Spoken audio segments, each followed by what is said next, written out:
Hi, I'm Jeannette Womble, a local real estate agent in Columbia, South Carolina, and I'm doing this video today to share with you my top 5 tips to help you maximize your return on your investment in your home.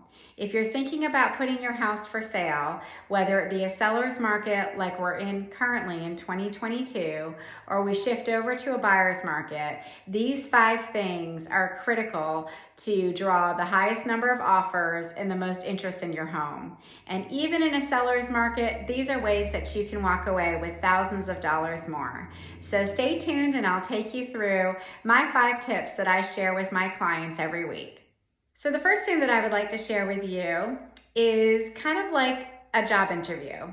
If you were going to interview for a job, you probably wouldn't show up in the pajamas that you slept in the night before, without brushing your teeth, or without taking a shower.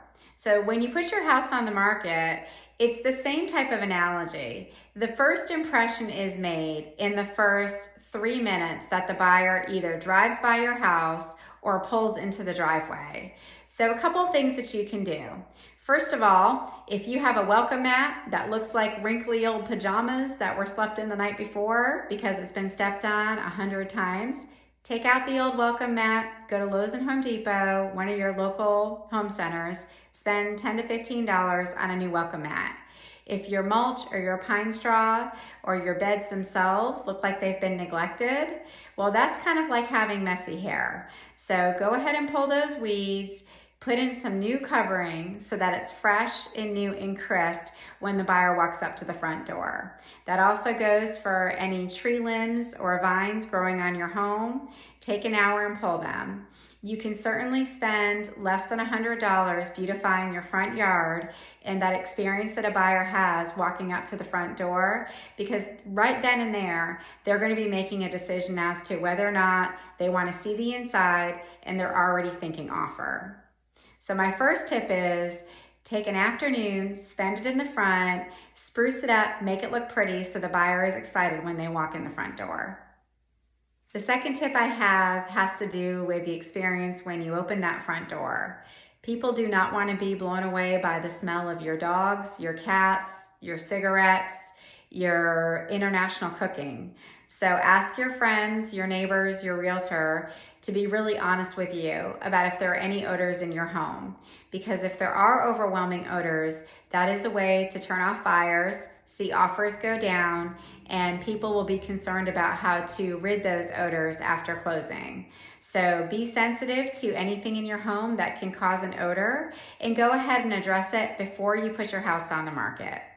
The third area that is also really important to get top dollar for your house is minimizing of stuff. We all have stuff. That's what makes a house a home.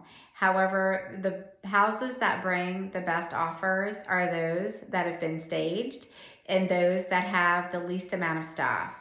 A lot of times people will say to me, well, where do I put my stuff? A couple of things you can do. You can use your garage as an area to line your boxes or your bins. You can also contract with a local storage unit facility to get a 10 by 10 to put your things in. Or you could even get a pod or one of those mobile attics that you have left in your driveway that allow you just to start loading it up. Listen, you're gonna have to move anyway, so you might as well go ahead and get the process started. The fourth tip that I have to help you get the most money out of your home is to neutralize. Everybody has their favorite colors. Houses that bring the most money tend to have the lowest amount of colors in them. Everyone is real busy these days, doesn't have a lot of time or energy to do a tremendous amount of work. So if you have neutral colors and fresh paint, it goes a long way. In addition, if you have carpeting that is stained or is at the end of its life expectancy, I highly recommend that you swap out your carpet.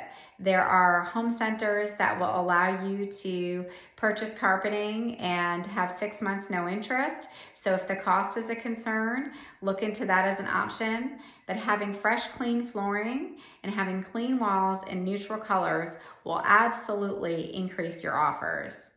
The last tip that I have to help you to maximize your return on your investment is to have your house inspected before you ever put it on the market.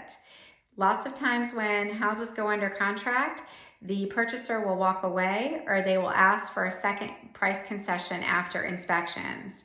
If you have your house pre-inspected, there are no surprises.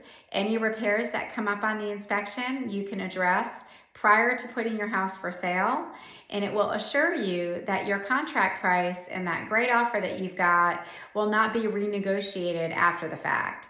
So I highly recommend that you take the time to get your house inspected, cure all of the items that come up as repairs, and it will certainly help with you seeing better offers and not having that renegotiation period after inspections are complete. So just to recap for you, my 5 tips are: go ahead and work on your grounds and your landscaping. Make that first impression count when people come up to your home. Make sure that you think about what your house smells like and eradicating any odors that can be offensive. Go ahead and declutter. Start the packing process. It'll save you time later. Make sure that you do a pre-inspection of your house so that way there are no surprises and renegotiation after the fact. And take the time to neutralize your walls and make sure that your flooring is nice and fresh and clean, even if it means that you have to swap out some carpeting before you go on the market. If you follow these 5 things, I can assure you that your offers are going to be higher, your terms are going to be better, and you're going to see a much better return on your investment at the closing table. If you have any other questions about things that you can do to maximize your return on investment, I do work with sellers in the Columbia, South Carolina market. I would love to help you. You'll find my information below, and we can set up a time to get together and talk further. Thanks again for watching, and I hope you have a great day.